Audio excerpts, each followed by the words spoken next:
Assalamualaikum warahmatullahi wabarakatuh. Selamat malam para pendengar setia Cipta Cerita Dayali. Siapa sih yang gak kenal Kromoleo? Ya benar, Kromoleo adalah hantu yang berwujud rombongan pengantar jenazah.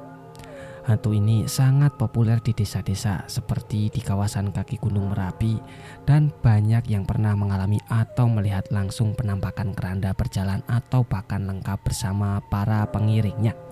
Sama seperti kisah yang akan Mimin bawakan untuk malam hari ini, yaitu ada beberapa orang yang pulang mengaji dan mereka ditemui oleh hantu Kromoleo, yang katanya apabila bertemu hantu tersebut pasti akan ada sebuah bencana yang akan terjadi, yang melanda di desa itu atau bahkan yang melanda kepada yang melihatnya. Kira-kira seperti apa ceritanya? Tanpa berlama-lama lagi, mari kita langsung saja ke ceritanya.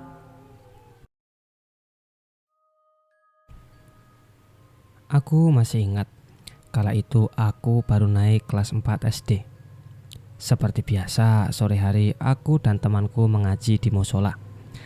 Kali ini hanya murid cowok yang mengaji, yang cewek diliburkan karena Balimah sedang sakit. Ternyata semua murid cowok datang semua lengkap berlima. Ada aku, Adi, Alvan, Doi, dan Zainal. Pelajaran hari ini adalah tentang tartil, yaitu belajar membaca Al-Quran dengan benar sesuai dengan tajwid dan mahrojnya. Duk duk duk. Terdengar cukup keras suara pukulan gagang kayu ke bangku sebagai tanda panjang dan pendeknya saat membaca Al-Quran. Aku membaca pelan-pelan setiap ayatnya, bahkan bisa mengulang hingga 3 kali kalau salah ketukan.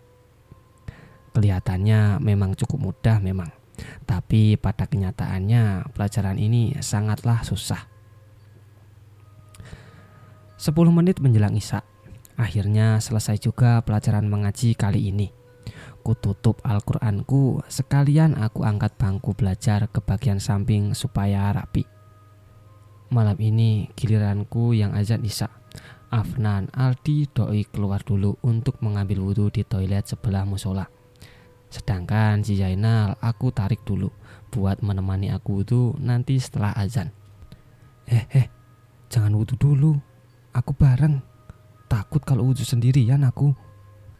Pintaku memelas ke Zainal, karena memang toilet itu lumayan horor, apalagi kalau di malam hari.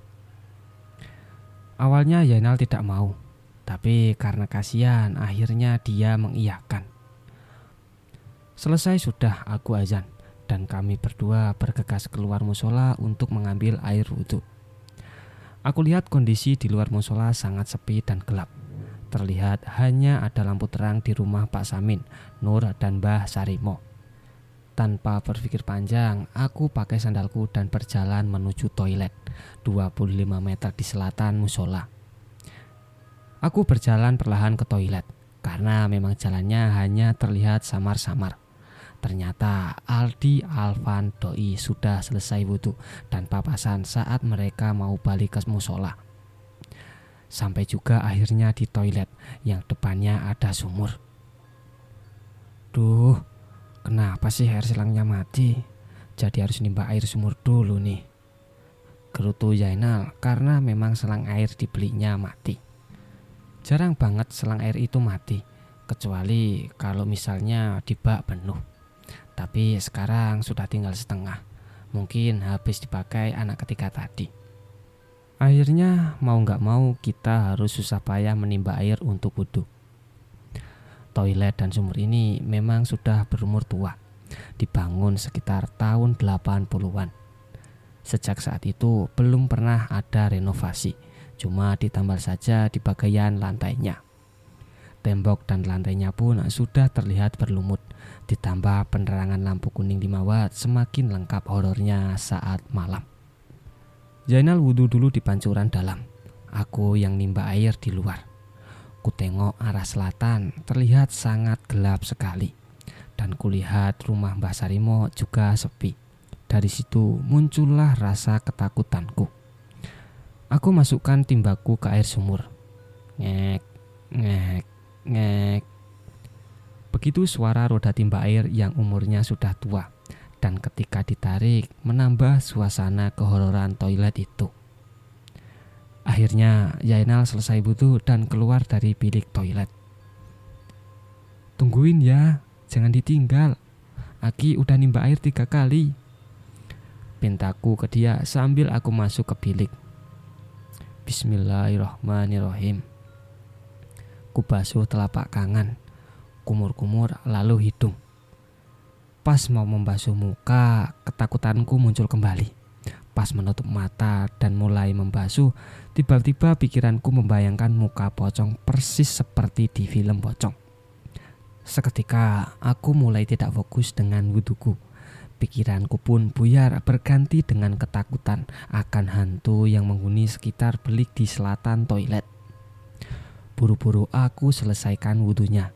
Entah benar urutannya atau tidak, yang jelas aku hanya membasuh sekali tiap bagian. Selesai wudhu, aku keluar bilik dan ternyata Zainal sudah tidak ada di toilet. Makin paniklah aku saat itu. Aku ambillah langkah untuk lari menuju musola. Karena kondisi lantai berlumpur dan licin, akhirnya aku malah terpleset. Lebuk. Asli, sakit banget rasanya. Terpeleset saat mau lari ke arah samping. Dalam waktu beberapa saat aku meringis kesakitan. Tapi rasa ketakutanku semakin menjadi-jadi. Aku paksalah untuk segera berdiri. Memang awalnya susah banget karena paha sebelah kanan membentur lantai cukup keras. Setelah bisa berdiri, akhirnya aku berjalan perlahan menuju musola karena tak mampu lagi berlari. Aku masih cukup kesal dengan ulah si Zainal karena dia tega meninggalkanku sendirian di tempat yang seram. Sesampainya aku di musola, aku berlagak biasa saja. Meski aku tahu beberapa bagian bajuku kotor terkena lantai. Kami pun lanjut sholat isya dan ditutup dengan zikir bersama. Selesai sholat dan zikir, kami masih bercakap-cakap santai di musola hingga aku lihat jam sudah menunjukkan jam 7.30, yang artinya kami harus segera pulang agar tidak kemalaman. Langsung saja aku ambil tas dan bergegas keluar musola untuk menyalakan obor bambu kami. Saat itu aku masih menggunakan obor dari bambu yang diisi minyak tanah dan dikasih sumbu. Jalan menuju rumah kami dari musola melewati kebun kayu yang gelap dan juga jembatan. Kami berjalan perlahan meninggalkan musola dan mulai melewati jalan di tengah kebun kayu. Kondisi malam itu sudah sangat sepi sekali. Dari kejauhan, beberapa rumah warga bahkan sudah dimatikan lampunya. Bisa dibilang di kampungku habis sisa sudah sepi seperti kuburan. Aduh, sepi banget nih. Biasanya kalau begini hantu suka nongol loh. Gurau si doi melihat kita diam saja dari tadi. "Wus, mulutmu ngomong apaan sih kamu? Nanti kalau nongoran beneran gimana coba?" Celatu Alvan sambil mempercepat langkah dia. Kami berlima pun berjalan lebih cepat, diterangi cahaya obor melewati jalan di tengah kebun tadi. Tepat di depan kami ada sebuah jembatan. Jalanan mulai menanjak sedikit sehingga kami mulai memperlambat jalan kami. Sesampainya di jembatan, suasana mulai sedikit berubah. Hembusan angin dari arah kiri membuat bulu kuduku agak berdiri, seolah-olah ada sesuatu yang akan terjadi hari ini. Kulihat arah depan dan belakang tidak terlihat warga satupun, sedangkan arah kanan dan kiri gelap gulita. Suasana semakin mencekam. Kami pun terus berjalan melewati jembatan. Saat pas melewati jembatan, jalanan pun menurun. Angin mulai berhembus lebih kencang dari arah barat dan tiba-tiba kami semua berhenti bergerak di turunan. Badan kami tidak bisa digerakkan lagi dan mulailah muncul sesosok rombongan yang menyeramkan. Tepat di depan kami terlihat rombongan orang seram membawa keranda jenazah lengkap dengan pembawa payung layaknya mau menguburkan jenazah. Semua rombongan memakai baju gelap dengan muka seram dan di dalam keranda terdapat sosok pocong. Rombongannya cukup banyak dan mereka berjalan saja di depan kami seolah tidak menghiraukan keberadaan kami. Mereka datang dari arah Tempuran, pertemuan 3 sungai di barat yang memang terkenal bingit dengan banyak penunggu di kampung kami. Kami berlima hanya bisa menatap rombongan itu. Bahkan untuk memejamkan mata saja kami tidak bisa. Sampai beberapa saat kemudian rombongan itu melewati kami dan mulai menghilang di kedung sungai di daerah timur. Kedung sungai ini juga cukup angker dengan pohon beringin besarnya. Setelah rombongan tadi mulai menghilang, kami pun bisa bergerak lagi. Tapi anehnya rasanya tenaga kami seperti terkuras habis. Kakiku lemah sekali hingga susah sekali untuk lari. Aku pun duduk di tanah sebentar, lalu berdiri lagi. Kemudian aku paksakan untuk segera lari dari tempat itu. Kami pun akhirnya lari ketakutan dan mencoba secepat mungkin sampai ke rumah. Bahkan sandalku hilang 1 dan baru tahu ketika aku sampai di depan rumah. Sesampainya di rumah, aku pun langsung tidur dan ingin segera melupakan kejadian malam itu. Keesokan harinya aku dengar kabar kalau Adi jadi sakit demam. Mungkin itu karena efek akibat semalam melihat rombongan hantu pembawa jenazah.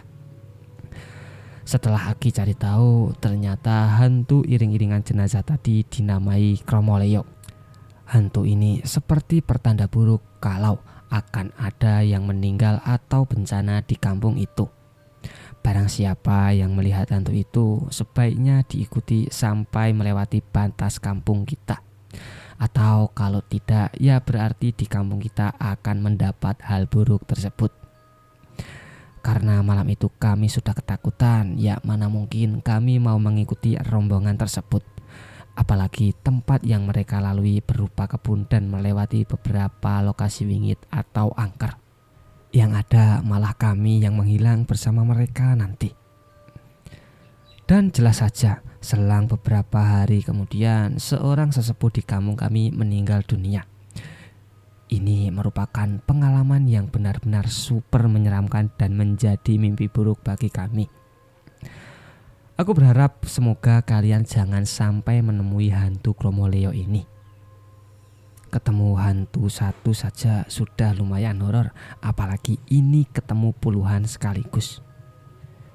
Udah dulu ya cerita untuk malam hari ini.